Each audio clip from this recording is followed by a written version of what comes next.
Vatican city की cysteine chapel से उठता सफ़ेद धुआं और सेंट पीटर्स की घंटियों की गूंज ये संकेत था कि दुनिया को मिल गया है उसका नया पॉप। लेकिन इस बार कुछ अलग था।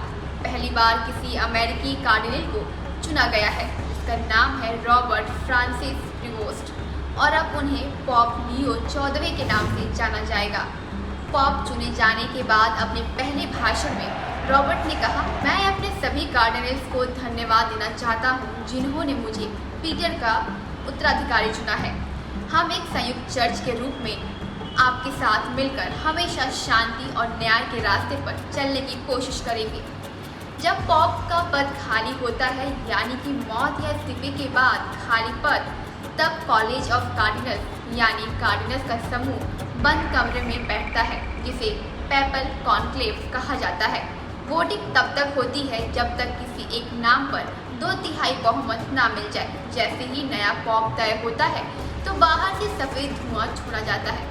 यही हुआ 8 मई को सिस्टीन चैपल से निकला सफ़ेद धुआं बन गया इतिहास का गवाह। पोप लियो 14वें के चयन में पेपल कॉन्क्लेव को सिर्फ 2 दिन ही लगे। साल 1990 के बाद ये 5वां मौका है जब 2 दिन में ही पॉप चुन लिया गया। लेकिन हमेशा ऐसा नहीं होता। 1922 में कॉन्क्लेव को 5 दिन और 14 बैलेट्स की ज़रूरत पड़ी थी और 1271 में पॉप ग्रेगरी 10वें के चुनाव में 2 साल 9 महीने और 2 दिन लग गए थे। जब किसी पॉप की मौत हो जाती है या वो इस्तीफा दे देते हैं, तब पेपल कॉन्क्लेव बुलाया जाता है। ये एक गुप्त प्रक्रिया होती है जिसमें दुनिया भर से आए कैथोलिक कार्डिनल्स नया पॉप चुनते हैं।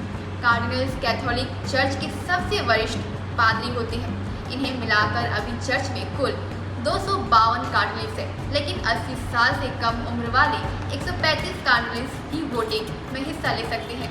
और दिलचस्प बात यह है कि इनमें से 80% कार्डिनल्स को खुद पॉप फ्रांसिस ने नियुक्त किया था, यानी नए पॉप का चयन भी फ्रांसिस की विरासत का ही एक हिस्सा रहा है। इस कॉन्क्लेव के बाद रोमन कैथोलिक चर्च को उसका नया नेता मिल चुका है। पॉप लियो 14वें यानी अमेरिका में जन्मे रॉबर्ट प्रीवोस्ट। शिकागो में जन्मे रॉबर्ट प्रीवोस्ट बचपन से ही चर्च से जुड़ रहे हैं। गणित में ग्रेजुएशन किया, फिर धर्मशास्त्र और कैनन लॉ की पढ़ाई की। 1980 में पादरी बने और फिर पेरू के मिशनरी काम से लेकर बिशप तक का सफ़र तय किया।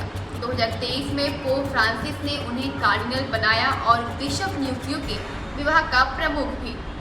रॉबर्ट प्रीवोस्ट पर पिछले कुछ सालों में आरोप लगे हैं कि उन्होंने पादरियों के यौन शोषण मामले को गंभीरता से नहीं लिया।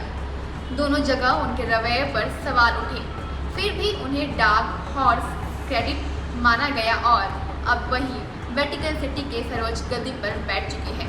लेकिन इसी घटनाक्रम के बीच इंटरनेट पर एक AI जनरेटेड फोटो वायरल हुआ, जिसमें अमेरिका के राष्ट्रपति डोनाल्ड ट्रंप को पोप की पोशाक में दिखाया गया था। ऐसे में लोगों के मन में ये सवाल उठ रहे हैं कि क्या ट्रंप को पहले से पोप के बारे में पता था। पोप लियो को चर्च में एक ज़्यादा रूल बेस्ड, शांत और सलाह आधारित शासन प्रणाली का समर्थक माना जाता है। माना जा रहा है कि वो पोप फ्रांसिस की शुरुआत की गई चर्च रिफॉर्म और लोगों से सीधा संवाद जारी रखेंगे, लेकिन अपनी अलग प्रशासनिक शैली के साथ। अब देखना होगा कि क्या पोप लियो 14वें चर्च को नए दौर में ले जा पाएंगे। क्या अमेरिका से पोप चुने जाने का फैसला चर्च में बदलाव की नई शुरुआत लेकर आएगा।